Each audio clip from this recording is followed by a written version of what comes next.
안녕하십니까. 증시각도TV 시청자 여러분, 투자자 여러분, 독일말 여러분 반갑습니다. 투자 인사이트 시간이 돌아왔습니다. 지난번에 오셔서 정말 아주 깊은 인상을 심어주셨던 분입니다. 우리 유튜브 86번가의 정광호 대표님 모시도록 하겠습니다. 대표님 어서 오십시오. 네, 안녕하십니까. 네, 안녕하십니까. 아주 재미난 일들이 잭슨 연설에서 이루어졌어요. 네네. 오늘 저는 정말 재밌었던 게 그 다음날 있었던 닐 카스카리 여는 총재의 발언이었어요. 아주 주가가 빠지니까 아주 신나했다는 설이 있습니다. 근데 본인들이 한 얘기니까 그렇게 예상한 범위이지 않을까요? 본인들 입장에서는. 네, 이 정도 시장에 빠진 거를 당연히 바랬다는 톤의 이야기였고, 니네 지난번에 왜 그렇게 올렸어 시장을? 과한 것 같은데? 오해였던 것 같은데? 이렇게 분명히 오해라는 표현을 써가면서 그렇게 얘기를 했는데, 어떻게 보십니까? 저희가 이제 사실은 거의 매일같이 연준을 추적을 하잖아요. 연준 인사들의 발언이 무엇이 있는지 그런 것들을 보고 하는데, 예. 그러다 보니까 어떤 생각이 좀 드냐면, 연준 만능론? 뭐 이런 느낌을 좀 가질 때가 있어요. 네, 예. 맞습니다. 예. 그러니까 지금 너무 이제 연준에 대해 가지고서 집중을 많이 하시는 것 같아요. 그러니까 주식을 아마 하시면서 이만큼 연준에 대해서 많이 공부를 대규모로 일반 대중까지 하는 경우가 네. 있을까라는 생각이 듭니다. 근데 사실 연준이 뭔가 굉장한 무언가를 가지고서 그렇게 움직일 것 같지만은 생각보다 왔다 갔다 많이 합니다. 네. 원래 과거에도 그랬고요. 이번에도 그런 좀 우왕좌왕하는 모습이 나오는 것이다. 그래서 좀 더 연준이 잘한다면 좋겠지만 지금으로 봐가지고서는 연준이 좀 실수를 많이 하는 것 같다. 그렇게 보고 있습니다. 네네.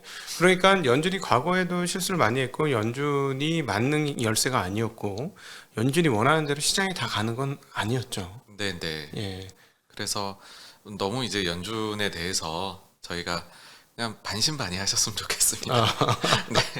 그래도 뭐 이런 얘기는 있지 않습니까? 연준에 대항하지 말라, 연준에 예, 맞서지 예. 말아라, 뭐 이런 말은 있는데, 네, 그건 네. 또 어떻게 풀면 좋을까요? 우리 일반 투자자분들이. 그러니까 저는 그런 기준을 가지고 있어요. 연준에 대해 가지고서 연준이 지금 제대로 상황을 판단하고 있는가? 네. 그 다음에 연준이 쓸 수 있는 카드가 있느냐? 요 두 가지 측면에서 긍정적이라면 그런 때는 연준에 맞서면 되질 않는다. 네. 근데 그런 경우가 사실은 되게 많습니다. 구간이 되게 길기 때문에 그래서 우리가 연준에 대해서 맞서지 말라고 하는데 때때로 연준이 과도한 자신감을 보일 때가 있습니다. 이때는 네. 현실을 제대로 파악을 못하는 것이겠죠. 혹은 더 이상 별로 쓸 수 있는 카드가 없는 그런 경우도 생깁니다. 예. 그럴 때에는 연준이 원숭이가 나무에서 떨어지듯이 실수를 종종 하더라. 네. 네, 그렇게 봅니다. 네. 이미 사실 지금의 상황은 연준이 한번 실수를 한 것이다라고 표현하는 게 맞겠죠? 네, 저는 계속해가지고 지금 연준이 근 한 1년 넘게 계속해서 지금 똥볼을 차고 있는 게 아닌가 생각합니다. 예. 자, 그러면 이번에 9월 달에 뭐 75bp 할지 안 할지는 진짜 반신반인데, 뭐 시장은 약간 쏠려 있습니다만 75bp를 할지 50bp를 할지는 모르겠는데, 어떤 분들 채권 쪽에 계신 분들은 그래 한 75bp 잡아서 제대로 한번 잡는 게 맞아라고 표현하는 분도 있고요. 또 연준 내부에서는 75bp로 가면 속도가 너무 빨라서 나중에 또 금방 내려야 될지도 몰라. 나중에 금방 내린다면 또 똥볼을 찬 거잖아요. 어떻게 보십니까? 지금 하고 있는 건 잘하고 있는 거로 보시나요? 아니면 여전히 아직도 네. 제대로 된 페이스를 못 찾은 것이다 이렇게 보시나요? 저는 원래 연준을 굉장히 좋아합니다. 그리고 네. 상당히 그 연준에 대한 신뢰를 가지는데 이번에 1년의 그 긴축의 과정은 상당히 실수를 많이 했고 이번에 지금 50이냐 75냐도 솔직히 말씀드리면 그렇게 중요하진 않은 것 같습니다. 네. 그러니까 만약에 정말로 그 본인들이 얼마나 인플레를 잡는 데에 진심이냐를 보여주고 싶었다면 네. 특별회의 열면 됩니다. 이번에도 볼커스럽게 보이기 위해 상당히 노력을 했지만 네. 볼커는 말이 아니라 행동으로 보여줬습니다. 본인이 의장 되고 난 뒤에 토요일 날에 특별회의 열어가지고서 그냥 그때 400bp인가에 올렸거든요. 근데 네. 그렇게 하면 되는데 이번에도 말만 그렇게 하고 그러니까 시장은 그건 거죠. 파월을 보니까는 말은 저렇게 했지만 또 저래놓고 그때 가서는 50을 할지도 몰라. 그러니까 그런 심리가 남아 있으면 인플레 기대 심리를 잡는 게 굉장히 어렵다 생각이고요. 네. 그게 저는 느껴지는 게 굉장히 볼커스럽게 보이기 위해 금요일에 지난주에 노력을 했지만 네. 그런데 월요일에 와가지고서는 장기 기대 인플레이션인 5년 기대 인플레 같은 경우에 오히려 올라버렸어요. 그러니까 잭슨홀을 하기 전보다도 더 올라 버렸거든요. 네. 그거는 못 믿겠다는 거예요 지금 이게. 네, 시장이. 네. 예, 그러니까 네. 이런 일이 왜 발생했느냐라고 하면 그 동안에 너무 실수를 많이 했다 최근에. 네. 이고 지금 이번에 저런 발언했으면 실수를 바로 잡는 것 아니냐라고 생각을 하실 수가 있는데 그게 아닙니다. 말로 할 게 아니라 지금부터는 무조건 행동입니다. 네. 그럼 행동을 해야 된다면 인플레를 잡는 정도 수준의 행동이라면 어느 정도 행동을 하는 게 맞다고 보시는 건가요? 제가 볼 때는 특별히 한 번 정도는 열었어야 되지 않나. 특별히 예. 이전에 네, 이번도 그렇거든요. 이번에 뭐 잭슨홀에서 강한 멘트를 했다. 인데 잭슨홀은 원래 정책을 결정한 자리가 아닙니다. 네. 그렇기 때문에 저렇게 원래 말만 하는 자리가 맞기는 해요. 예. 그런데 그 금기를 깼던 게 파월이거든요. 예. 2020년도 8월달 잭슨홀 그때 당시에는 특별 FOMC 회의가 열립니다. 예. 그러고서 평균 물가 목표제라는 AIT를 특별회의를 해가지고서 이거를 관철을 시켰거든요. 왜 그때는 했던 특별회의가 이번에는 안 되고 네. 말로만 하려고 하느냐. 네. 그러니까는 신뢰를 못 받고 결국에는 제가 느끼는 파월은 그거거든요. 해줄 걸 다 해줄 것 같다. 네. 해준다는 것은 QT도 강하게 해야 되고 그 다음에 금리도 엄청나게 올려나갈 거라는 거죠. 네. 해줄 건 다 해주고 인플레는 제대로 못 잡는 실수하는 과정으로 계속 들어가고 있다. 그렇게 보입니다. 그러니까 그렇게 된 것은 사실은 그동안에 지난번 1기 임기 때하고 그리고 이번에 코로나 때를 보면 비둘기일 때는 정말 왕비둘기처럼 행동을 했었는데 도무지 그 왕비둘기의 근본적 본성 같은 느낌이 매파로 말만 하는 것뿐이지 저기 탈만 잠깐 쓴 거지. 어떤 사람도 당신은 매야라고 인정을 안 하는 그런 분이라고 보는 게 맞겠죠. 네, 그리고 조금 이제 역사를 말씀드리면 파월이 원래 뭐 모르겠습니다. 이게 뭐 그냥 유튜브 하는 사람 그 연준 의장하고는 레벨 차이가 엄청 나지만 네. 제가 봤었을 때는 파월 의장은 실수를 굉장히 많이 해와요. 네. 그러니까 기본적으로 실력에 대한 의문이 있다라는 건데 처음에 2018년도에 의장이 돼가지고 행동을 할 때에도 그때 당시에 보시면은 금리를 더 올리면 안 될 것 같은데 실수해서 18년도 말에 아래. 주가 많이 빠지거든요. 올리고 나서 바로 또 보험적 금리 인하를 할 수밖에 없는 상황에 네, 봉착했죠. 네. 그래서 실수를 그때 한번 세게 했었고 예. 사실 또 그때만 해도 뭐 그보다 더 신뢰가 낮은 인물이긴 하지만 도널드 트럼프는 계속해서 금리 올리면 안 된다고 얘기를 했거든요. 네. 근데 그때는 트럼프한테 반기를 들었어요. 음. 근데 사실 지금은 봤었을 때는 완전히 민주당 쪽에 편을 들면서 가고 있거든요. 네.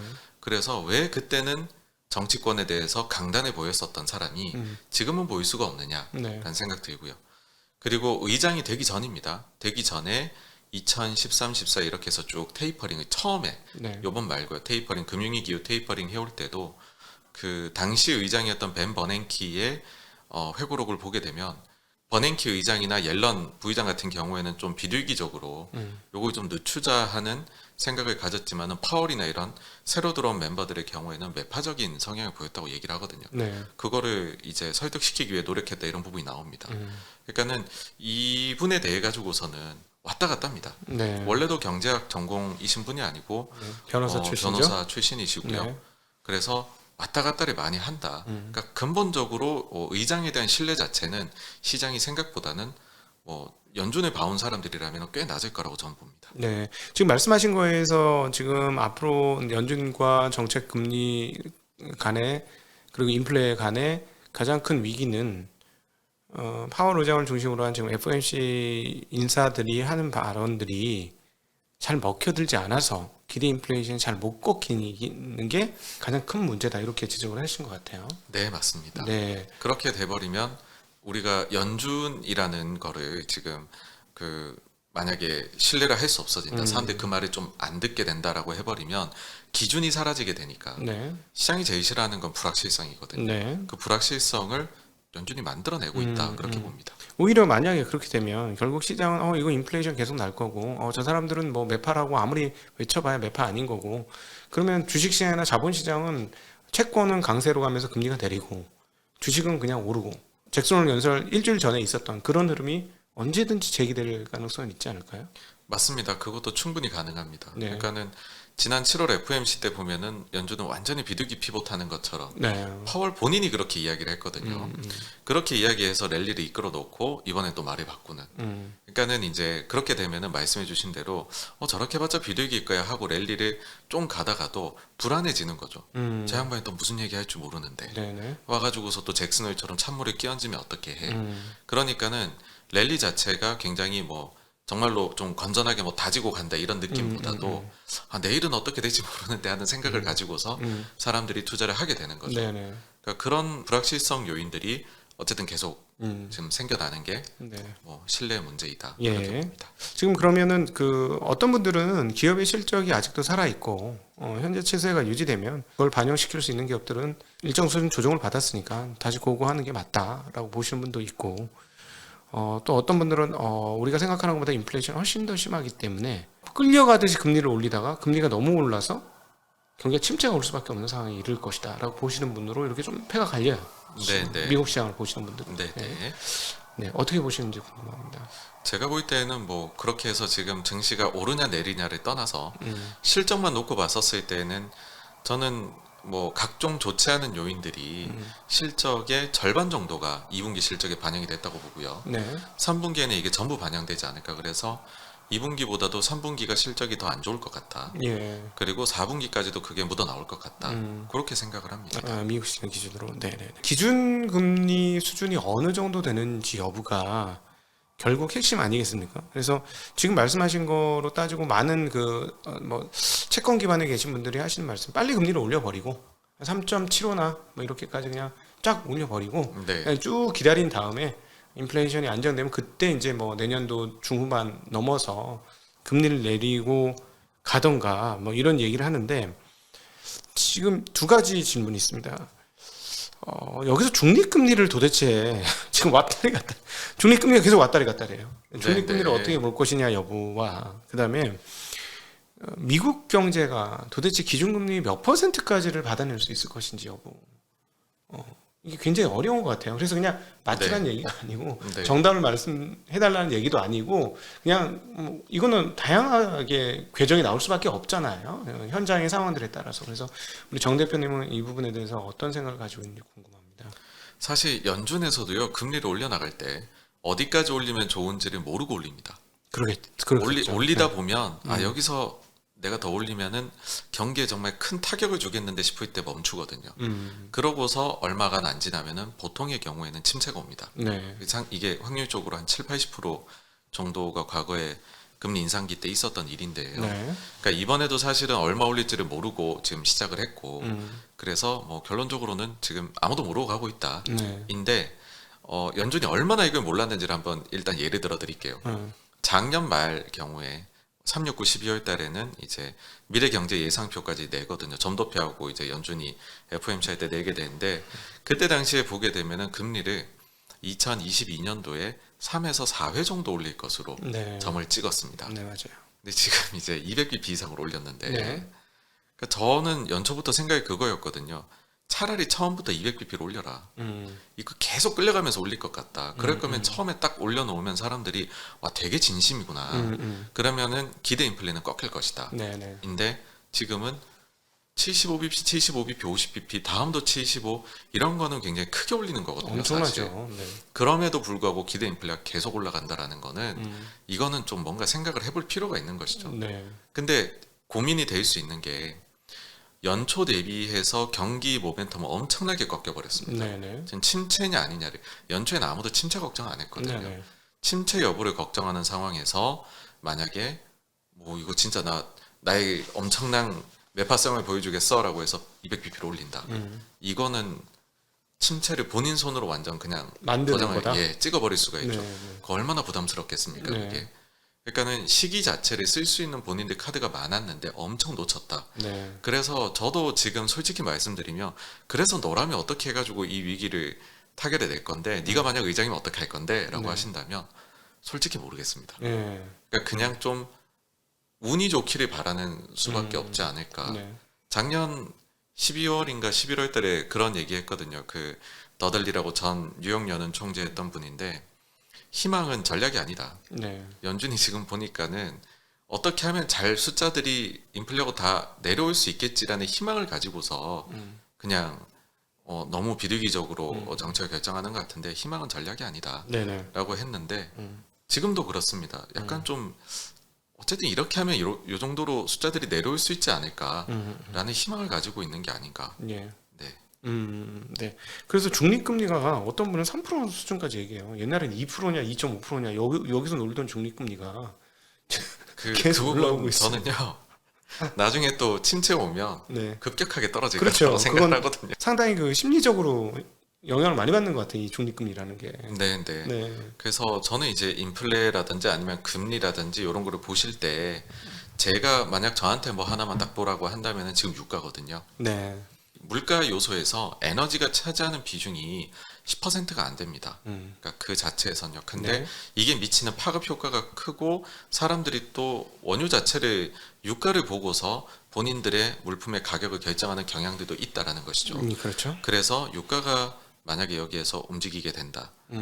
그러면은 지금의 물가에도 영향을 주고 추가적으로는 기대 인플레이션에도 장기 기대 인플레이션도요. 여러분들 쭉 이렇게 그래프를 그려보시고 밑에 유가랑 같이 그려보시잖아요. 그러면은 5년 인플레라고 하는 거는 5년 뒤부터 그로부터 5년 뒤에 평균적으로 인플레가 얼마 올 건지를 기대 인플레를 산출해 내는 건데 그게 유가랑 비슷하게 움직입니다. 예. 그러니까 네. 그만큼 되게 타이트하게 연관이 되어 있다. 그래서 네. 그 부분이 오히려 더 연준이나 지금 이런 이코노미스트들의 말들보다도 신뢰성을 가질 거라고 봅니다. 네, 저도 거기에 전적으로 동감합니다. 이건 누가 예측할 수 있는 영역이 아니고 반응이 그렇게 올 거니까. 최근에 이제 사우디 만나고 나서 별 소득은 없었고 그럼에도 불구하고 유가는 떨어졌다가 다시 오르고 있어요. 90달러 깨지고 나서부터 굉장히 공격적으로 사우디가 네. 감산의 의지를 밝히고 있는데 저희의 영역을 좀 벗어난 얘기긴 하지만 사우디하고 미국하고는 확실히 좀 멀어진 것 같아요. 예전하고는 좀 많이 다른 것 같다는 느낌 많이 듭니다. 이제 저는 그런 생각을 합니다. 중동은 미국하고 그렇게 결을 같이 했던 적이 잘 없다라고 네. 생각하고요. 그러니까 중동에서 미국이 그만큼 전쟁을 많이 했었고 음. 한때는 이쪽에 편 들어줬다, 한때는 저쪽에 편을 들어주는 행위를 했다라고 생각을 합니다. 그리고 중동에서도 그걸 유도한 걸 수도 있고 알고 있는 거일 수도 있고요. 그래서 서방 세계가 약점을 보일 때는 오히려 중동은 거기에다가 소금을 치는 역할들을 해왔다라는 거거든요. 70년대 1차 오일 쇼크하고 2차 오일 쇼크 보시면 유가가 너무 떨어져서 우리가 너무 먹고 살기 힘들어서 카르텔을 만들어서 감산하거나 수출을 금지할게요가 아닙니다. 그들은 유가가 이미 그 전에 대비해서 좀 올라와 있는 상황임에도 불구하고 특히 70년대 말에는 1차 오일 쇼크 이후에 몇 배나 뛴 유가 상황에서 조금밖에 안 떨어졌는데 우리는 또 2차 오일 쇼크 카르텔 가겠어라고 하는 네. 거거든요. 그래서 이번에도 명확하게 지금 서구가 약점이 잡혀버렸어요. 네. 인플레라는 약점, 전쟁을 하는데 러시아 거는 안 사주겠다라는 에너지 대전환을 하겠다는 어떻게 보면 큰 거를 너무 이제 명백하게 전략을 드러내놓고 있는데 그 상황에서 그럼 우리도 감산을 좀 해버리면 쟤네 타격이 있겠는데 네. 우리가 정치적으로 외교적으로 레버리지를 높일 수 있는 수단이 되겠어가 되어 있는 상황 같거든요. 예. 그래서 좀 해결이 쉽지 않지 않나 그렇게 보고 있습니다. 이란이 만약에 복귀한다면은 그럼에도 불구하고 여전히 상방에 대한 압력 유지할 수 있다. 오펙의 영향력이 그대로 유지될 수 있다. 이렇게. 최근에 그나마 사우디에서 감산 이야기를 했음에도 불구하고 유가가 이제 하루는 떨어졌다 하루는 올랐다 이렇게 했었거든요. 그 이유는 이란이 어쨌든 합의가 임박했다. 네. 최종 그거를 뭐 미국에 보냈다. 네. 뭐 이런 이야기가 나오면서였었습니다. 그렇죠. 여기엔 두 가지가 있는 게 하나는 이란 너무 믿지 말자는 겁니다. 이란이 그렇게 믿을 만한 나라였으면 진작에 했겠죠. 네. 그 다음에 두 번째는 이번에 그 최종으로 올라간 거에 대해서 얘기 나오는 걸 보면 시한이 정해져 있어요. 예. 그래서 그 안에 대해 가지고서 이란이 정말로 100%가는 그거에 따를 것이냐. 그러니까 항상 불확실성은 남아 있다. 예. 그 점을 좀 봐야 되지 않느냐. 네. 그러니까 외교적인 해법은 그만큼 어렵습니다. 내가 뽑아내야지 그게 안정적으로 진짜로 에너지난이 해결이 되는 것이죠. 외교라는 거는 항상 변화무쌍하기 때문에 전 좀 그쪽도 반신반의하고 있습니다. 그러니까 지금 정광호 대표님이 했던 얘기를 종합해 보면 연준은 지금 시장에서의 신뢰를 상당 부분 잃었고 행동을 한 만큼의 효과를 거둬들이지 못하는 약간 허튼 힘을 쓰고 있는 상황이고, 그러면서 금리를 인상시켰지만 실질적 효과가 없이 약간 에너지를 소진하고 있는 그런 과정인데, 여기서 이제 마지막 키펀치는 바로 유가가 어떻게 되느냐에 달려 있다. 네, 맞습니다. 예, 그래서 유가가 움직이게 되면은 연준이 금리를 올리는 걸 무화시키는 인플레이션과 기대 인플레이션을 자극하는 네, 그런 네. 상태가 유지되면서 내년도에 어렵다는 얘기가 되겠죠. 그렇게 된다면. 네, 맞습니다. 네. 그렇게 되면은요, 정말 놀랍게도 인플레가 높아도 금리 내려버릴 수도 있습니다. 그러니까 너무 그러면은 경기가 나빠질 거거든요. 네. 그래서 그럴 정도로 이런 상황에서 유가 쪽 관리를 못하게 되는 거는 꽤나 리스키합니다. 근데 사실은 뭐 미국 입장에서 유가를 관리할 수 있는 방법은 자기네 거 열심히 캐가지고 보내는 수밖에 없는데, 지금 보낸다고 해서 유가를 흔들 만큼 정도 수준은 안 되는 거잖아요. 지금. 네, 그렇습니다. 사실 이게 입장을 바꿔놓고 생각을 해보면 제가 만약 셰일업자라면은 2050년이면 탄소 제로가 무조건 되는 거고 네. 빨리 한다고 하는 데는 뭐 35년에도 한다고 하는데 지금 설비 투자해가지고 10년 딱 쓰고서 처분해가지고 싸가지고서 하는데 이윤이 남아야 되는 거지 않습니까? 그렇죠. 그러면은 쉽지 않다라는 것이죠. 20년 후에 자초자산 가능성이 있는데. 예, 예, 예.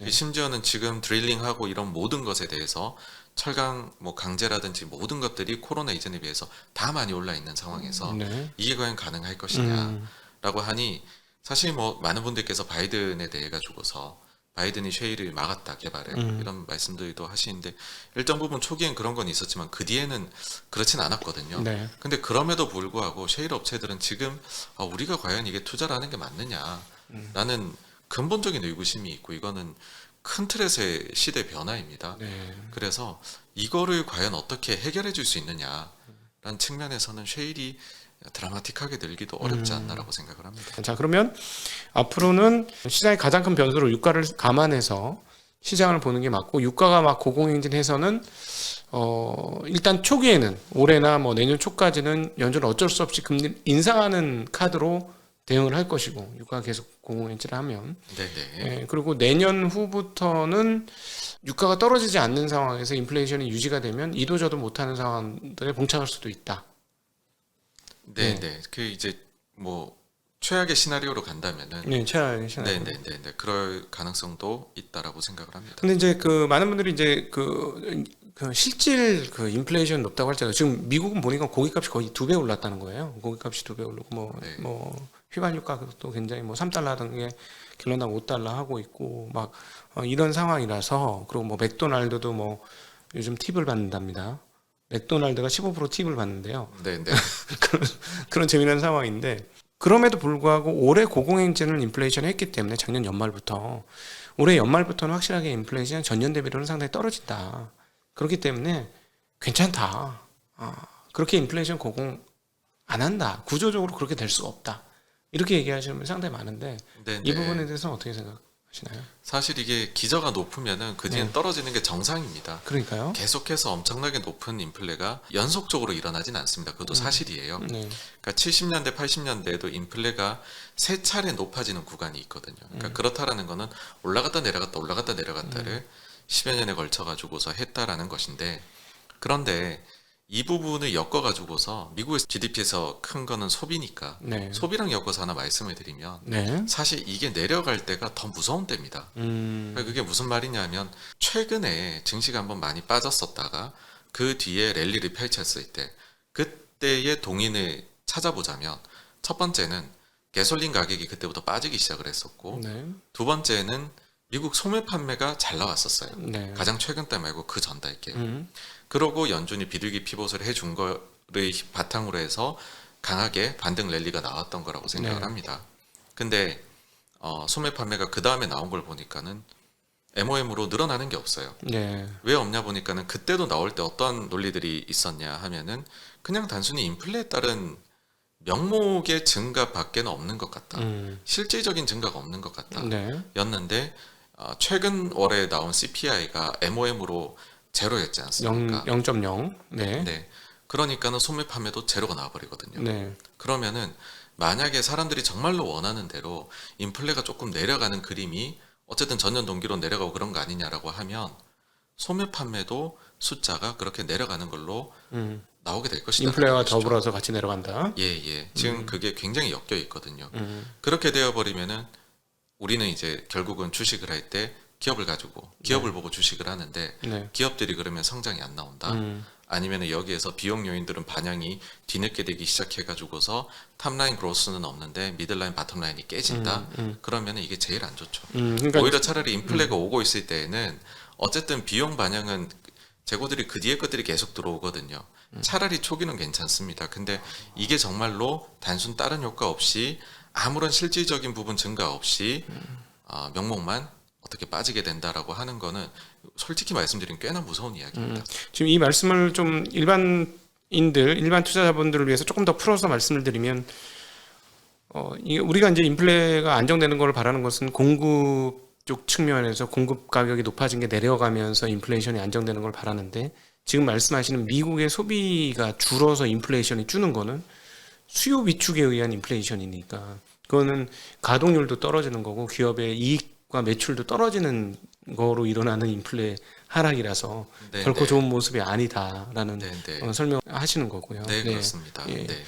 실제로 이제 반도체 쪽에서 얘기를 들어보니까 확실하게 수요가 많이 꺾였더라고요. 예, 현장에 계신 네, 분들한테 네. 얘기를 들어보니까 네. 얼마 전까지만 해도 안 그래. 한 분기 전만 해도 안 그랬는데 지금은 이게 이제 경기가 나빠져서 사람들이 구매를 줄일 것을 예상해서 업체들이 반도체에 대한 구매를 상당히 좀 줄이고 있는, 확실히 이제 소매 쪽에서 일부 좀 타격을 받고 있는 모습이 미국에서 좀 포착이 되는 것 같아요. 이건 뭐 전 세계적인 상황인 것 같긴 하고. 예, 조금 엮어서 말씀드리면 사실 그러면은 뭐 인플레가 올라도 문제, 내려도 문제냐? 그러면은 뭐 해결책이 없는 거냐라고 네. 말씀해 주실 수가 있는데, 지금 이제 어떤 거를 보셔야 된다라고 말씀을 드리자면, 단기적으로는 인플레보다도 경기가 더 중요하다고 생각을 합니다. 네. 경기 자체가 침체로 가지 않고 무조건 살아 있어야 된다. 그래서 경제 지표는 나쁘게 나오는 것보다는 강하게 나오는 게 무조건 좋다라는 네. 생각이고요. 그 다음에 연준을 바라보는 거는 연준의 그런 행동을 통해서 단호함을 통해서 장기 기대 인플레이션을 꺼트리라는 겁니다. 네. 그거를 꺼트리지 못하고서 뭐 지금 50이냐 75냐 가지고서 우리가 논의를 하는 거는 무의미하다. 장기 기대 인플레를 꺼트리기 위해서는 뭐 일종의, 솔직히 말씀드리면 아까 이제 특별히 그런 말씀드린 거는 뭐냐면 쇼를 하라는 겁니다. 우리가 이 정도로 진심이다 네. 라는 쇼를 해야 심리는 꺾일 것이고, 결국에 인플레는 다른 요인도 있지만 심리적인 요인이 제일 크거든요. 네. 그래서 그렇게 나눠서 보셔야 된다고 봅니다. 그러니까 연준은 장기적인 부분 해결에 지금 완전히 박차를 가야 되고, 단기적으로 저희가 볼 때에는 인플레가 굉장히 중요해 보이시겠지만 그보다 더 중요한 거는 실적 꺾이는 부분이 어떻게 될 것이냐, 혹은 그와 엮여서 경기가 어떻게 되느냐, 그거다라고 봅니다. 네. 참고로 우리 정광 대표님은 굉장히 유명한 펀드 매니저셨어요. 그리고 펀드 운영도 굉장히 성공적으로 잘하신 것으로 제가 기억을 하고요. 그래서 주변에 계신 분들도 평가가 굉장히 좋습니다. 우리 정광 펀드 매니저셨을 때 굉장한 인사이트를 가지고 계셨다, 이런 분이라서. 유튜버 아니에요, 단순히. 단순히 유튜버였으면 제가 안 모셨습니다. 그래서 그러니까 들어보시면 이미 아시겠습니다만 그 실전을 충분히 하신 분이고, 실전의 그 필드의 감각으로 지금 말씀을 해주시는 거니까 그렇게 귀담아 들으시면 좋을 것 같습니다. 혹시나 해서 높아지면 말씀드립니다. 네. 그런데 이제 연준에서는 경기 안 나빠, 구형이 좋거든, 실업률 3.5야. 그래서 우리 경기가 좋으니까 금리를 밀어붙여도 괜찮아, 블러드도 이럴 때 해야 된다. 사실 블러드 말이 제일 맞았어요. 지금 1년 지나서 지금 보면. 네. 네. 그래서 고용이 살아있으니까 경기 안 죽었다라고 하는 거에 대해서는 어떻게 보시나요? 일단은 왜 고용을 잡고 가는지를 모르겠다라는 생각입니다. 고용은 경제 지표 중에서 가장 후행 지표인데 네. 이거를 왜 기준으로 경기 판단할 때 삼는지를 모르겠다 이고요. 그러니까 실기할 가능성이 제일 높은 거를 가지고 왔다라는 거고요. 네. 그 다음에 또 하나는 고용 지표가 진짜 좋은지도 모르겠다. 왜 그러냐 하면은 뭐 고용에 대해서 한 가지 기준으로만 나오질 않고 다양하게들 지표가, 데이터가 나오지 않습니까? 네. 근데 그 중에 상당수는 지금 둔화 혹은 부진을 이야기하고 있고, 네. 다만 월별 논판 페이롤만 잘 나오는 거거든요. 근데 그걸 가장 밀어붙이고 있기 때문에 네. 비농업 고용 부분. 네. 그 점에서도 좀 우려는 스럽습니다. 네. 그러니까 진짜 좋은지도 잘은 모르겠다. 네, 네. 자, 여러분은 지금 유튜브 86번과 전 펀드 매니저 정광호 대표님과 함께하는 증시각도 TV 투자 인사이트 시간을 함께하고 계십니다.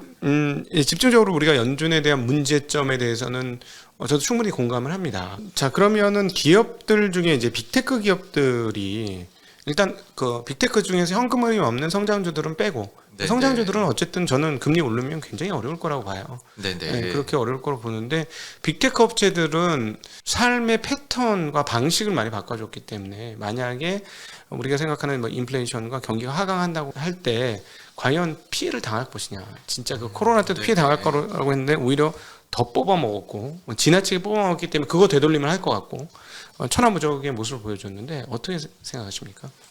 사실 이제 그들의 시장 지위라는 건 너무나도 공고하기 때문에 뭐 그 점에서 흔들릴 것이다, 뭐 타격을 입을 것이다라고 상상하기 어려울 것 같습니다. 네.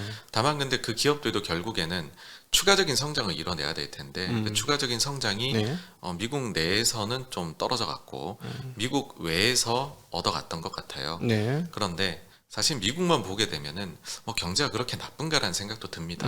하지만 미국 이외의 지역들, 가령 예를 들면 유럽이라든지 네. 안 그러면은 중국이라든지 네. 이런 쪽들은 좀 빠르게 상황이 나빠지고 있는 것 같아요. 네. 그래서 그런 점들 때문에 성장의 둔화가 좀 역력해 보인다라든지 네. 아니면은 뭐 일부 분기에서는 그런 해외의 그런 요인들 때문에 조금 이례적인 타격을 입는다든지 그런 것들이 빅테크 앞에 놓인 좀 도전이지 않을까라고 생각을 합니다. 실제로 빅테크들은 매출의 60%를 해외에서 하니까 수출 기업이죠. 미국 기준으로 따지면. 네네. 그리고 이제 달러가 지금 너무 강세지 않습니까? 네. 저는 이 부분이 3분기 이후부터 좀 문제가 되지 않을까. 과연 애플이 네. 이번에 15% 정도 가격을 올린다 그래요? 신형 네. 아이폰 14를 그동안의 성장 각도를 유지할 수 있을 것인가? 네.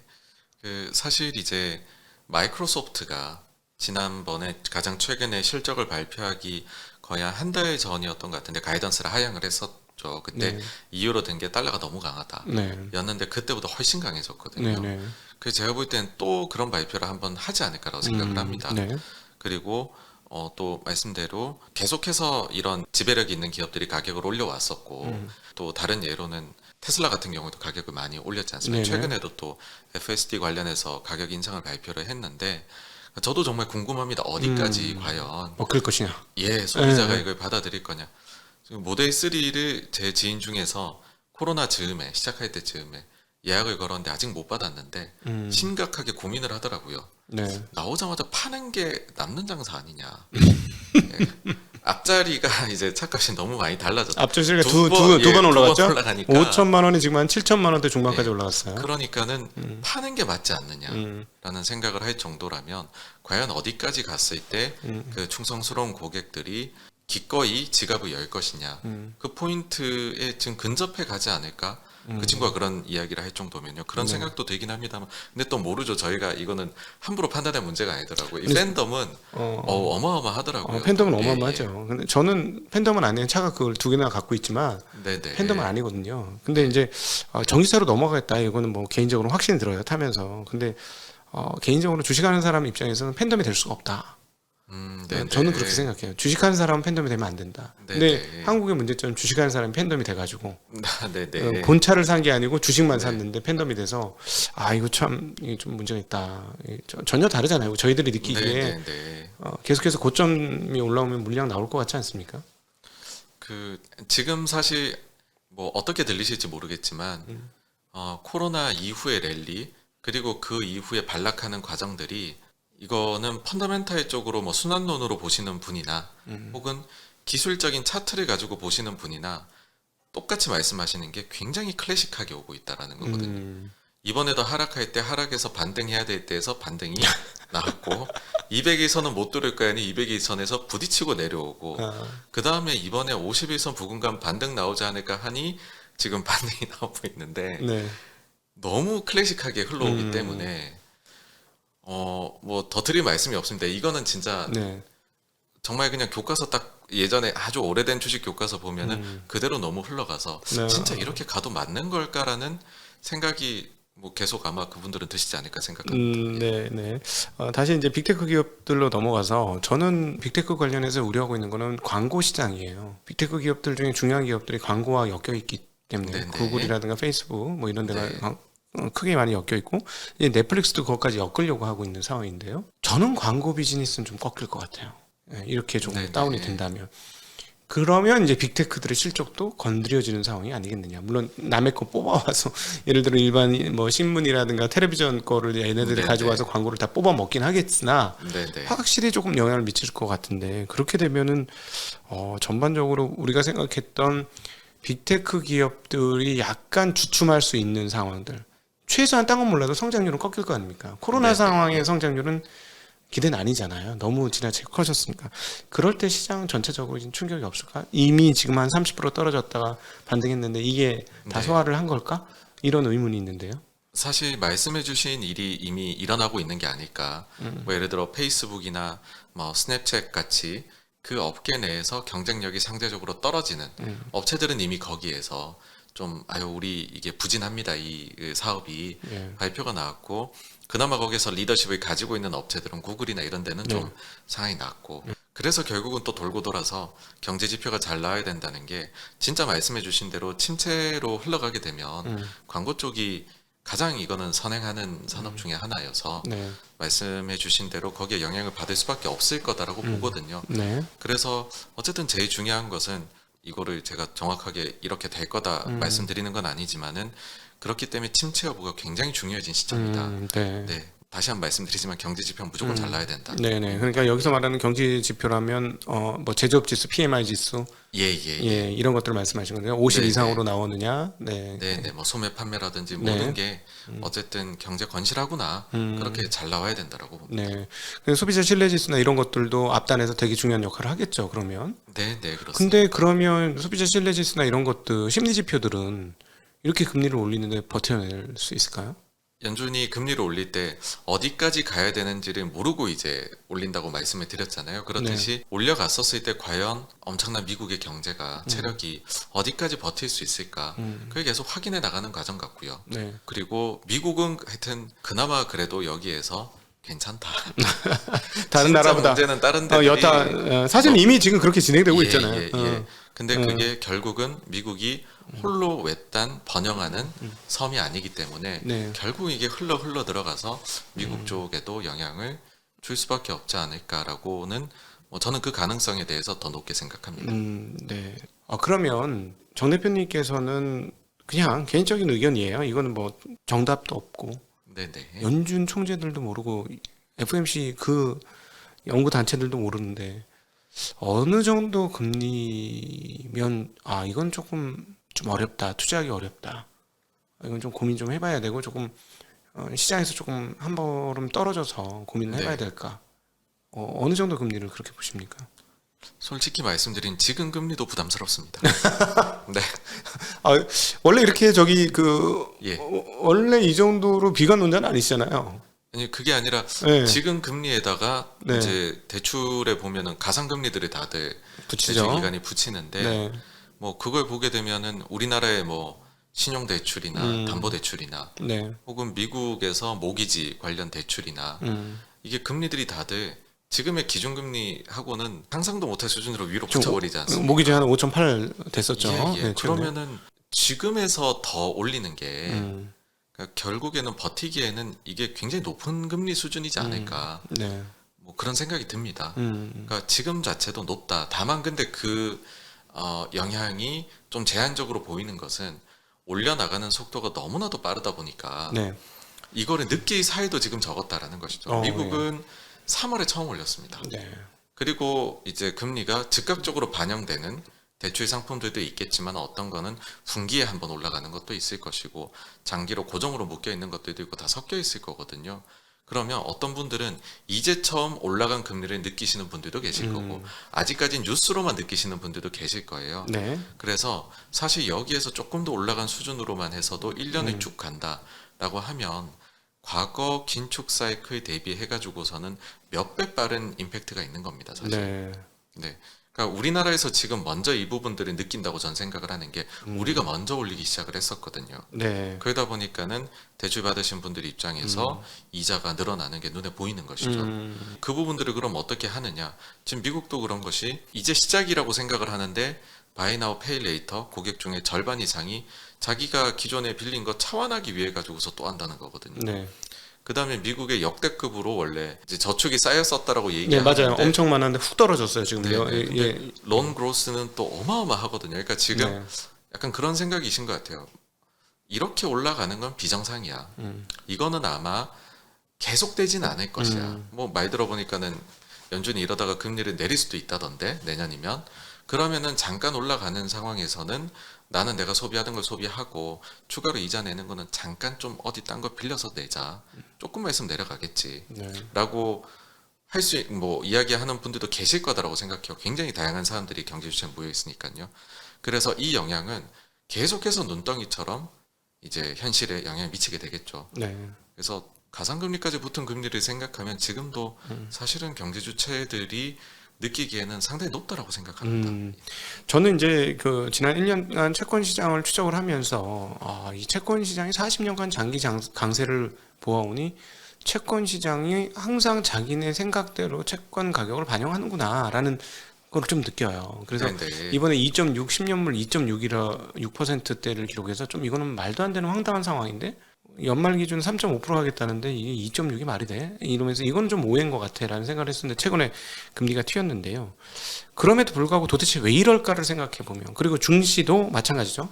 증시도 30 몇 프로 빠지다가 갑자기 반절을 순식간에 올려버렸어요. 2달 만에. 도대체 왜 이러냐 보면 결국은 여전히 돈이 많다.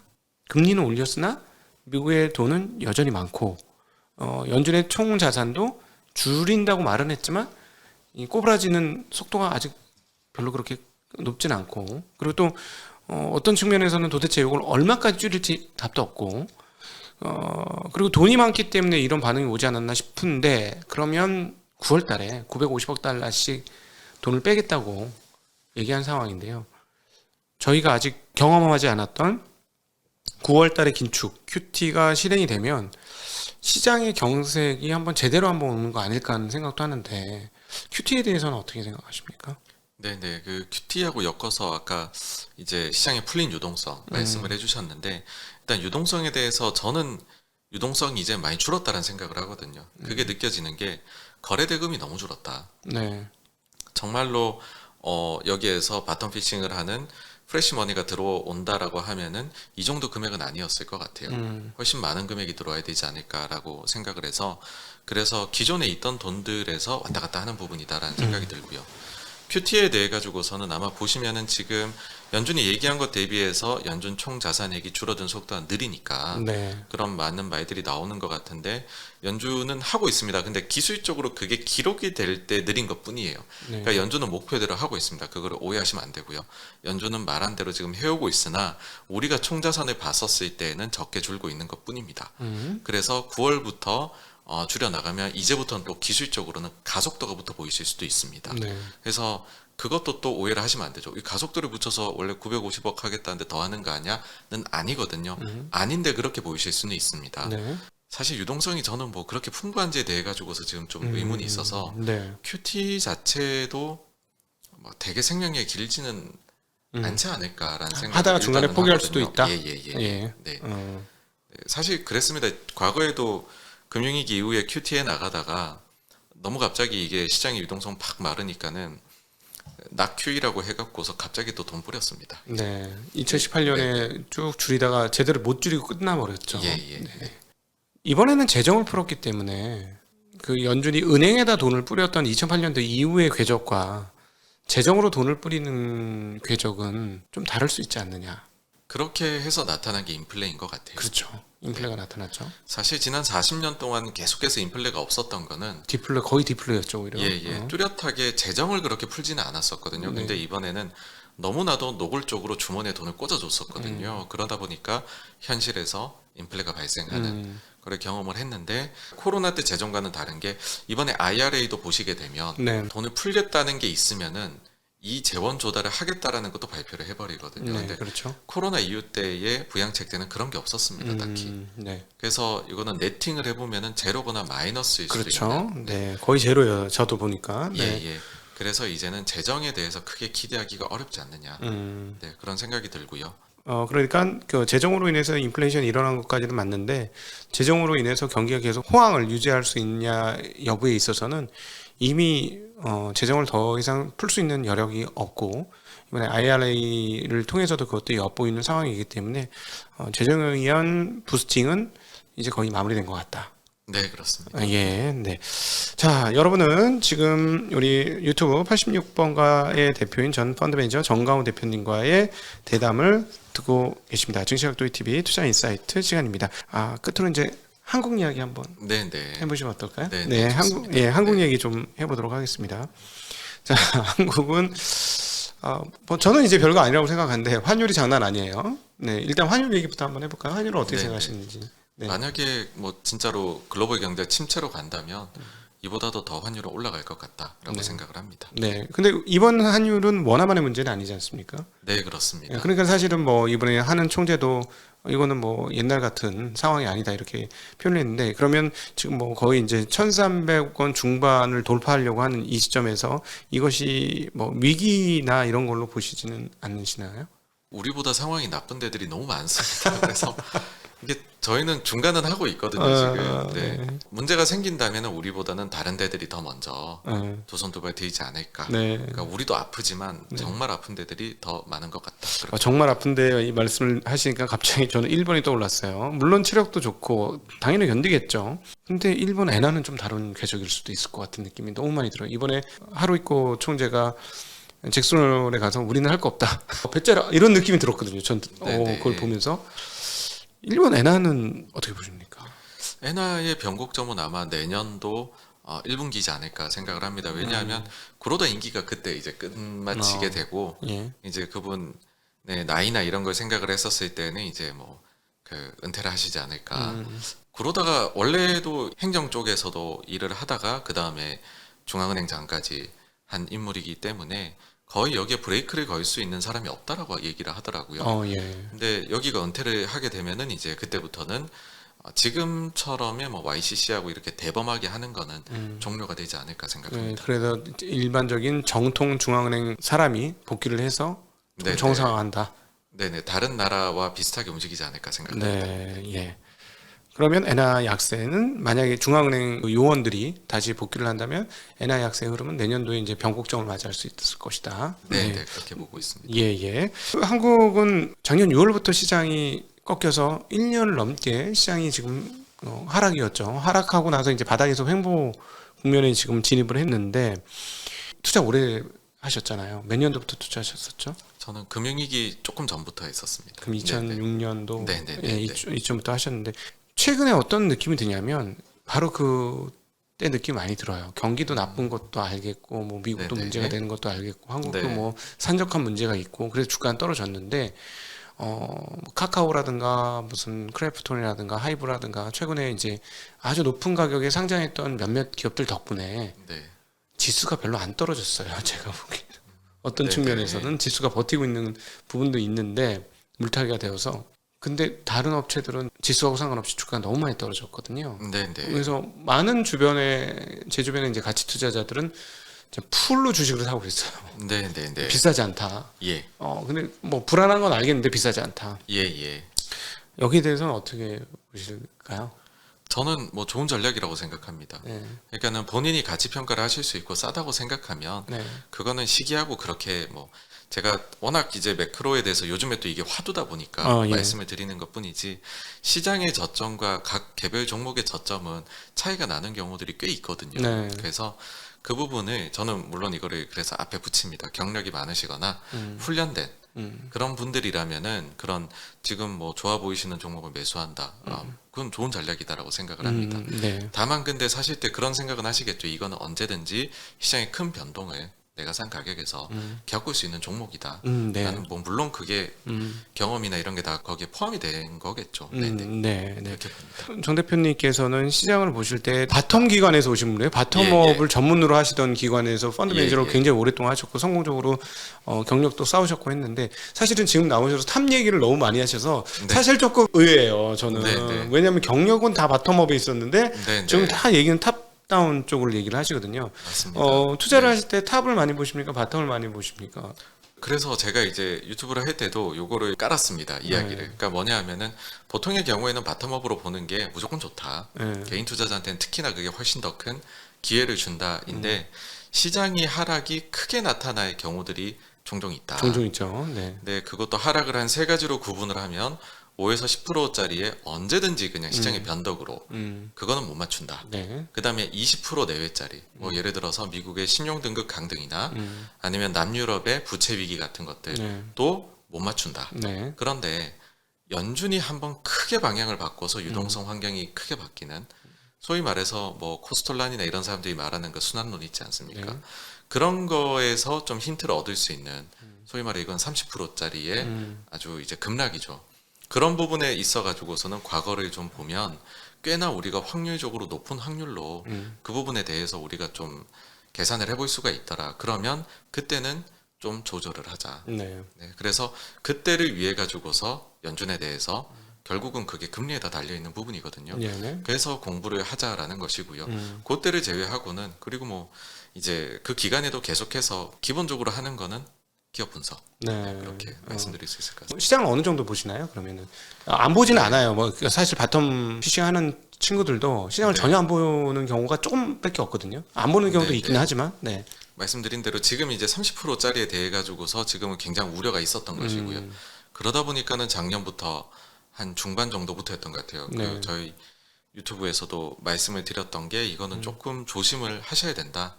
뭐 그렇다고 해서 확실히 그렇게 됐더니 공매도나 숏을 해라 이게 아니라 네. 현금 비중을 조절할 필요도 분명히 있는 것 같다였고요. 아직까지도 우려를 좀 가지고 있습니다. 이거는 뭐 위로도 잘하면 해결이 되고 갈 수도 있는 부분이지만 그렇지 않다면은 침체로 우리가 들어가게 돼버릴지도 모르는 상황이다. 네. 우려가 있고요. 그래서 현금 조절은 필요하다. 네. 현금이 있어서 나쁠 게 전혀 없다 하는 거고 기업 보는 거는 주식 좋아해가지고 시작했으니까 기업은 뭐 보지 말래도 보고 있죠. 네. 어떤 기업들을 좋게 보시는지 지금 미국하고 네. 한국을 투자하신다면 요즘 진짜 미국 네, 투자하시면 네. 워낙 많아져가지고 네. 어떻게 하시는지 좀 궁금합니다. 저한테는 사실은 지금 봤었을 때는 한국 기업이 매력이 있다라고 생각을 합니다. 다른 부분이 아니라 세금 부분에서 매력이 훨씬 있어질 수 있다라는 네. 거고요. 그 점에 있어가지고서는 요번에 우리나라에서 뭐 아직 확정이 된 건 아니지만은 정부안 나온 걸로 봐가지고서는 대주주 요건 엄청나게 완화를 해주고 네. 100억 이상으로. 네. 그다음 가족 합산도 안 하시고 음. 그렇게 돼버리면은 정말 재벌급이 아니면은 뭐 안 주식 걸리죠? 관련해서 세금 안 나오거든요. 안 걸려. 그러면 네. 제가 구조적으로 해외 주식을 하면 22%가 나가는데 네. 구조적으로 매년 22% 추가적으로 해외 주식을 잘 골라서 이길 수 있느냐라고 네. 고민하면 똑같은 아이디어라면은 국내 주식이 매력적일 수도 있다. 음. 그래서 저는 뭐 국내 쪽에 대해서 일단은 더 네. 매력이 있지 않을까 한국인이라면 세제 그런 부분 때문에 그런 아직 생각을 법 통과 안 했습니다. 법 통과가 돼야 됩니다. 네. 이거는. 네. 다만 그리고 이제 거기에 대해서도 조금 더 말씀을 드리면 가령 예를 들어서 법인세 인하는 국회를 통과를 해야 됩니다. 네. 그러니까는 요건 안 될 수도 있어요. 그렇지만은 대주주 요건을 완화하는 거는 대통령 시행령입니다. 그래서 대통령이 정말로 그냥 마음 먹고 하겠다라고 하면 네. 바뀔 수는 있는 부분이거든요. 물론 만약에 지지율이 너무 떨어져 가지고서 도저히 못 하겠다라고 하면은 모르겠지만은 네. 그 부분에 있어 가지고서는 생각보다는 쉬운 부분이기 때문에 네. 제가 볼 때는 뭐 통과 가능성이 상당히 높다라고 보고 있어서 네. 그 측면에서 그러니까는 그런 거죠. 제가 똑같이 보실 수 있는 상황이라면 국내 해외 주식을 그러면은 22%가 없는 쪽이 더 매력이 있지 않냐라는 그런 생각입니다. 네. 그래도 확실히 그 세금 안 내는 부분으로 굉장히 큰 매력이 있죠. 근데 그럼에도 불구하고 일반 투자자들한테 세금이 중요한 건 아닌 것 같아요. 제가 보기에는. 저는 그런 생각을 합니다. 저희가 주식을 하는 게 한 번, 두 번이 아니라 이거를 계속 더 확률 높은 쪽으로 연속해서 평생의 게임을 반복을 해야 된다라고 하면은 결국에는 누적적으로 네. 내가 만약에 돈을 주식으로 번다라고 하면 네. 그러면은 거기에서는 결국에는 따라오게 되는 요소라고 생각합니다. 당연히 수수료와 뭐 그런 부차 비용들이 네, 엄청난 차이를 복리 차이를 엄청나게 크게 키우니까. 근데 제가 이제 이렇게 말씀드렸던 이유는 한국 개인들은 지금 너무 거시에 관심이 많아요. 제가 보기에는 투자 현장에 있어 보면 거시에 모든 걸 걸고 있어요. 근데 실제로 실전 투자를 해보신 입장에서 저희도 개인 투자자분들이 많이 보는 채널이기 때문에 네. 그 부분에 대해서 한번 조언을 해주시면 좋을 것 같아요. 실제 해보시는 입장에서. 사실 그 좀 주식이라는 게 비대칭적입니다. 비대칭적이라는 게 빠질 때는 마이너스 100 빚을 내지 않았다는 가정하에 마이너스 100이 끝입니다. 네. 그런데 잘 버는 종목은 1000% 1000%도 나오는 거거든요. 네. 그래서 내가 감당하는 위험 대비해서 기대값이 비대칭적이기 때문에 이 말은 뭐냐면 개별 종목 중에서 잘 고르는 게 나왔을 때 네. 상당히 비대칭적인 수익이 난다라는 것이죠. 그래서 기본적으로 개인 투자자분들은 무조건 개별 종목 위주로 하시는 게 맞습니다.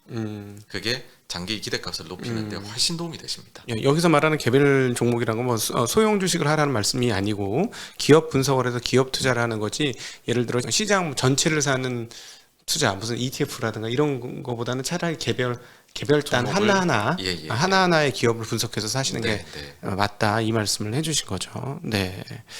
예. 혹시 투자를 성공하려면 어떤 덕목은 꼭 갖춰라 하는 거 일반 네. 투자자분들한테 얘기해 주시면 좋겠어요. 그러니까 본인이 잘 아시는 쪽을 하시는 게 제일 좋다 봅니다. 네. 사실 완전 전문 투자자분은 소수이실 테고 본업이 있으실 텐데 뭐 가령 예를 들어 자동차 쪽에 근무를 하신다라고 하면 그쪽에서 어떤 게 될지에 대해서는 저희 같은 사람보다 훨씬 더 잘 아실 거거든요. 그렇죠. 네. 근데 그런 분께서 만약 바이오 투자를 하신다 그러면 너무 안타까운 일이죠. 네, 그렇죠. 그래서 잘 아시는 분야에 대해 가지고서 확신이 있는 종목을 기업 가치 평가나 그런 것도 조금 더 버무려 가지고서 하시는 네. 게 제일 좋다라고 생각을 합니다. 네. 우리 정 대표님은 처음에 기업 볼 때 뭘 가장 중요하게 보실까요? 저는 회계 제일 장부 봅니다. 장부. 네네. 네. 예. 장부에 어떤 거? 뭐 현금 흐름도 있을 테고. 네. 그냥 이제 그거 자체가 뭐 저 자체는 그거를 좀 본 지가 됐다 보니까 뭐 나름의 루틴이 있어서 네. 이렇게 쭉 보다 보면은 이제 요거는 좀 괜찮겠다 아니겠다라는 부분들이 좀 있는 것 같아요. 그래서 일단 저는 장부 보는 게 제일 첫 번째고 재미다 이고 장부를 제일 먼저 보면은 좀 장점이라고 하면 선입견이 안 생기는 것 같아요. 네. 왜냐하면 기업의 이름이나 업종이나 아니면 업황이나 혹은 그 이제 분석 보고서를 먼저 보게 되면 거기에서 말하는 포인트들에 제가 함몰되는데 네. 그게 아니라 장부를 보고 먼저 시작을 하면은 혼자 상상력이 먼저 나오기 때문에 네. 훨씬 더 좋다고 생각합니다. 그러면 장부를 한 해 거를 보신다는 얘기 아니시네요. 몇 년치를 같이 보신다거나 이렇게 네, 흐름을 네, 다 네. 보신다는 얘기로 들리는데 저한테는. 예, 당연히 그렇게 예, 봐야 돼요. 예. 그 결국 추세를 보시지 않겠습니까? 장부를 보실 때. 이 업종에서 어떤 게 좀 중요한 쪽이 될런지 이런 것들도 좀 보고 뭐 경쟁사 보고 해가지고서 이게 참 짧은 시간에 말씀드리기는 힘든 문제인 것 같습니다. 근데 좀 복합적이긴 한데 네. 장부는 정말 많은 걸 말해준다라고 봅니다. 네. 이거는 꽤나 시간은 들여서 공부를 하셔야 되는 부분이라고 생각을 네. 합니다. 네. 그래서 좀 추천을 드리면 일단은 요 관련해 가지고서 보시기에 좋은 거는 그 회계 쪽 책 중에서 최종학 교수님께서 쓴 숫자로 경영하라라는 책이 있습니다. 이게 네. 지금 몇 권이 나왔어요. 네. 요거는 다 굉장한 도움이 되실 겁니다. 왜냐하면 네. 제가 이제 학교 다닐 때 고분의 수업을 듣고 이러면은 내가 주식을 해도 되겠구나, 주식을 업으로 삼아서 평생 살아도 되겠구나라는 거를 그 수업을 듣고 느꼈거든요. 네. 조금 일례를 말씀을 드리자면 어떤 식으로 기업들이 이익의 규모를 조정하는지를 발견할 수 있는 법이 나옵니다. 네. 그러면은 어떤 점이 장점이 되냐면 이런 회사는 잘못하면은 음. 이제 음. 상장 폐지가 될 수도 있겠구나라는 것들이 발견을 그걸 가지고 어느 정도 할 수가 있거든요. 숫자를 통해서 기업의 도덕성도 읽어낼 수 있다는 말씀이신 거죠. 그러니까 그 회계 장부를 어떤 식으로 하나를 건드려 가지고서는 다른 쪽도 무너지거든요, 밸런스가. 그렇죠. 그러면 하나를 가지고 우리가 이익만 가지고 올 것이냐라고 하면 그렇지가 않아요. 다른 쪽에서 그 이익의 질이 어떤지를 우리는 알 수가 있어요. 그렇죠. 그럼 그걸 가지고 만약에 상장사가 뭐 2,000개가 있는데 한 100개 정도 그런 조금 문제가 될 수 있는 군을 찾았다. 제가 처음에 이제 주식을 하겠다 생각을 한 계기예요, 이게. 그러면 다른 1,900개에 대해서 내가 비중별로 투자를 하면 최소한 나는 시장 대비는 무조건 잘할 거야. 그러면 이 게임을 반복하면 난 시장에서는 계속해서 그래도 평균 이상을 네. 하니까 살아남을 수 있을 것 같아. 그러면 이건 내가 평생 업으로 삼아도 되겠구나라고 생각을 해서 한 것이었거든요. 네. 그래서 그 최종학 교수님의 자료 너무 좋습니다. 이거는 음. 진짜 너무너무 좋다는 말밖에 네. 드릴 수가 없을 것 같아요. 네. 전 참고로 또 드리고 싶은 말은 일단 무조건 많이 보셔야 돼요. 까막눈이라고 안 보시면 안 되고 까막눈도 자꾸 보다 보면 눈이 좀 열리지 않습니까? 일반인들. 당연합니다. 그러실 수는 있어요. 학습의 곡선이라는 게 있습니다. 처음에 하게 되면은 와, 난 너무 잘해 이래가지고서 하는데 사실은 알고 보면은 처음에는 초심자 행운이 있고 그 뒤에는 나의 실력은 높아져 가는데 내가 공부한 것과 수익률은 오히려 수익률은 나빠질 수도 있거든요. 네. 아는 게 병이 되는 거예요. 네. 근데 그게 정말로 많이 쌓이게 되게 되면 그때부터는 그게 수익률하고 동행을 하는 구간이 나옵니다. 그러니까 네. 회계를 시작을 하실 때에는 그 구간까지 간다라고 생각하시면 많이 공부를 하셔야 될 거고요. 네. 그게 아니다라고 하면은 본인이 할 수 있는 본인의 무기로 본인의 기준으로 하시는 게 맞다라고 봐요. 그러니까 제가 회계에 대해 되게 조심스럽게 말씀드리는 이유가 거기에 있습니다. 그러니까 요거를 조금 해서 요 정도 하시면 여러분들이 성공적으로 회계 가지고 투자하실 수 있어요라고 하는 거는 굉장히 제가 보일 때는 이거는 해서는 전문가들이 안 되는 말이라고 보고요. 네. 네. 그러면은 차라리 개인 투자자분들께서는 거기에 대해 드리는 시간은 사실 많이 줄이고 나머지 부분에 집중하시는 게 맞다고 보거든요. 네. 근데 만약에 여기에 대해서 정말 진심이시라면 시간을 정말 많이 쓰시라라고 말씀드리고 싶어요. 네. 예. 아유, 또 끝으로 저희 증시학도 TV 이제 두 번째 나오셨는데 증시학도 TV 시청자분들에게 지금 이 시점에서 꼭 이 얘기는 하고 갔으면 좋겠다는 게 있으시면. 네, 사실 뭐 최근에 이슈들을 다 말씀을 워낙 또 이렇게 진행을 잘 해주셔서 아닙니다. 그 부분에 다 말씀을 드린 것 같고요. 그래서 뭐 지금이야 제가 지금 뭐 자꾸 장에 대해서 말씀만 드리고 있는데 나중에 또 더 재밌는 이야기들을 드릴 수 있지 않을까. 네. 저도 이 얘기는 이제 지겹고요. 그렇죠. 네. 네. 저도 원래는 바텀업으로 투자하는 게 네. 좋아서 주식을 시작을 했는데 네. 바텀업 얘기를 사실 요즘에는 별로 크게 드릴 게 없어져서 거의 개인적으로는 개점 휴업 상태입니다. 사실. 네. 그러니까는 심리적으로요. 개점 휴업 상태인 것 같아요. 근데 이게 조금 이제 말랑말랑해지고 재밌어지는 시기가 분명히 올 것이고요. 예. 그때가 되면 또 재밌는 말씀 많이 드릴 수 있지 않을까 생각을 합니다. 제가 보니까 오늘 아까 살짝 네. 제가 건드려 봤는데 개인 투자 얘기를 건드려 보면서 바텀을 건드려 보니까 옆에서 물을 만난 고기 같은 느낌을 좀 네네. 감사합니다. 네, 조금 느꼈어요. 네네. 이거를 좋아하시는구나. 그래서 다음번에는 구체적인 투자에 대한 이야기를 한번 저희 채널 구독자분들이 생각보다 수준이 조금 높으세요. 네네. 저희 그- 금융권에 있는 분들이 아마 네네. 제일 많을 거예요. 직업적으로 따져보면. 그래서 네네. 그런 얘기를 좀 하셔도 다른 채널보다 부담 없이 하실 수 있지 않을까? 네네. 저 알겠습니다. 가르쳐 주신다는 생각으로 아이고, 한번 하면 좋을 것 같습니다. 네. 네, 자 다음에 이제 좀 구체적으로 우리 진짜 전공, 우리 정 대표님의 진짜 전공을 보기를 기대하면서 오늘 순서는 이렇게 굉장히 많이 도움이 되셨을 것 같아요. 저도 이제 굉장히 많이 도움이 되고 우리 정 대표님 굉장히 뛰어난 분이니까 믿고 의견에 대해서 생각해 보시면 좋을 것 같습니다. 말씀하셨듯이 자기 걸로 소화하시면서 받아들이시는 게 훨씬 더 좋은 효과를 낼 것이다. 장기적으로는 그런 것도 말씀을 드리고 싶습니다. 네, 오늘 긴 시간 함께해 주신 우리 정광훈 대표님과 모든 시청자분들께 다시 한번 진심으로 감사드립니다. 인사드리겠습니다. 고맙습니다. 감사합니다.